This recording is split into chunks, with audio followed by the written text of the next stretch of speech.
पूर्णिया की जनता, आवाम और मैं एक बात आग्रह अंत में जरूर करूंगा कि जो लोग कभी कभी कुछ पोस्ट करते हैं, मुझे उनसे पूछना चाहूंगा कि 20 साल पप्पू यादव नहीं थे तो फिर आपने एक बार भी एयरपोर्ट की चर्चा क्यों नहीं की, एक बार भी सदन में चर्चा क्यों नहीं की, ये आप हमको बताइए। और 20 साल के अंदर हमारे प्रधानमंत्री जी 11 साल से तो थे ना, और नीतीश कुमार जी 20 साल से थे, तो एक बार भी आज तक नीतीश कुमार जी एयरपोर्ट के जमीन के मामले को लेकर गंभीर क्यों नहीं हुए? वो तो हमारे नेता, सांसद, प्रतिनिधि वहां पर हम लोगों ने और गांव के लोगों ने हमको कॉपरेट किया कि जब पप्पू यादव आ गए तो हम जमीन देने को तैयार हैं। इसके पहले तो आपने जमीन के लिए लाठी गोली तक चलाई थी, लोगों को जेल में बंद किया था।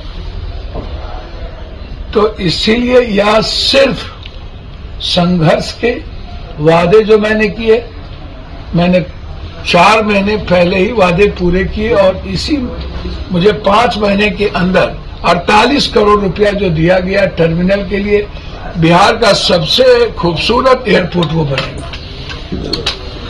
मैं इसीलिए बधाई देता हूं और सेलिब्रेशन पूर्णिया की जनता के लिए, पूर्णिया की विक्ट्री के लिए, वादे के लिए दोनों मिले नहीं आपने एक टच कराते हुए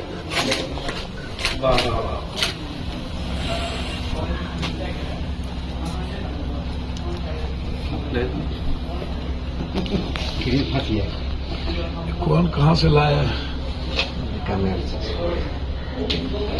चलिए भैया, किसान नेता और लोग काट के आप लोग केक काट दीजिए तो प्रेस कॉन्फ्रेंस कर लेंगे। हाँ, आधुनिक एयरपोर्ट चूनापुर, जिसका सपना हम कभी शरद यादव जी के समय, अटल जी के पहले, अटल जी से लेके आज तक हमने प्लेन भी शुरू की थी।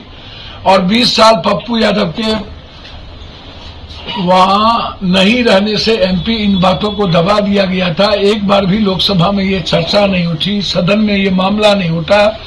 एक बार भी 11 साल प्रधानमंत्री रहने के बावजूद भी कभी इस बात का जिक्र नहीं हुआ। एक बार अमित शाह जी ने तो यहां तक कह दिया था कि एयरपोर्ट शुरू हो गए, जबकि जमीन अधिग्रहण भी नहीं हुआ था। नीतीश कुमार जी 20 साल रहे, लेकिन कभी एक बार भी पूर्णिया जमीन के बारे में चर्चा तक नहीं। लेकिन मैंने 4 महीने के वादे किए थे कि 4 महीने मेरे लिए काफी होगा। मैंने कई वादे किए हैं, एयरपोर्ट था, हाईडेम था, एनएच है, एक्सप्रेसवे है, रेलवे है, अस्पताल है, भ्रष्टाचार है, जिसमें पहला वादा एयरपोर्ट था। मैं लगभग 5 वादे अपने पूरा कर चुका हूं, 4 महीने में 5। और पूर्णिया सीमांचल को इतिहास में नंबर 1 करना, मेरे पास सारे चिट्ठी हैं। 20 दिनों के लोकसभा में पप्पू यादव ने सारी बातें उठाई थी। 7 बार यह मामला उठा था सदन में और 5 बार हम मंत्री से, मैं मंत्री जी को, प्रधानमंत्री नीतीश कुमार जी, तीनों आदमी को बधाई तो दूंगा ही कि देर आए दुरुस्त आए। आपने पूर्णिया की जनता के संघर्ष को देखा और मैं अपनी ओर से पूर्णिया की जनता, सीमांचल की जनता को बधाई दूंगा। जो पप्पू यादव बेटे के नहीं रहने के बावजूद उन्होंने लगातार संघर्ष किया चूनापुर एयरपोर्ट को लेकर के, तो ये धन्यवाद पूर्णिया की जनता को जाएगी। पप्पू यादव तो मात्र उसका बेटा है, सेवक है, वो मेरा जो दायित्व मैंने किया, लेकिन धन्यवाद के पात्र पूर्णिया की जनता है। पूर्णिया को, पूर्णिया परिवार को मेरा प्रणाम है कि हम लोग ये विक्ट्री जीत गए। 48 करोड़ रुपया मुझे मिला। जो मैं दरभंगा के तट पर एयरपोर्ट चलाने की बातचीत की थी वह स्वीकार किया गया।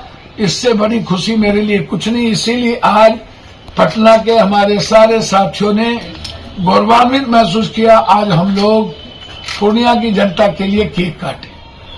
धन्यवाद। जिस तरीके से पैसे की लूट, आडंबर, नफरत पैदा किए गए, मैं खास तौर पर झारखंड के हर जाति की जनता को, जिन्होंने हेमंत सरकार पर दोबारा विश्वास किया, ये ऐतिहासिक क्षण है। आज तक झारखंड में दोबारा सरकार किसी की नहीं बनी। और ये मुंह खाने पड़े गुंडे लोगों को, बाहर से आने वाले जो गिद्ध दृष्टि जिनकी थी। हम लोग परिवार बनकर के चुनाव लड़े और मुझे उम्मीद ही नहीं है, हम 50 के लगभग सीट ला करके हम दोबारा सरकार बनाएंगे।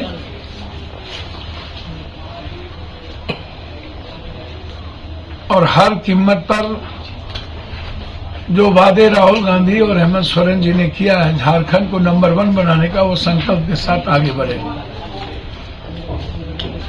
महाराष्ट्र की जनता ने भी जिस तरीके से शरद पवार, राहुल गांधी जी, उद्धव जी पर भरोसा जताया है, उसके लिए इतने नफरत मराठी गुजराती के बीच झगड़ा लगाने के बावजूद भी, इतने नफरत के बावजूद भी मैं तो साफ कहता हूं, यदि 20 लाख वो ईवीएम कहाँ है जो चोरी हुई थी, और 20 ईवीएम को ना बदला जाए, यदि नफरत ना पैदा किया जाए, तो मैं समझता हूं मेरी जो सोच है और पैसे का खेल ना हो तो कभी भी भाजपा चुनाव ना जीते देश में, कभी कभी।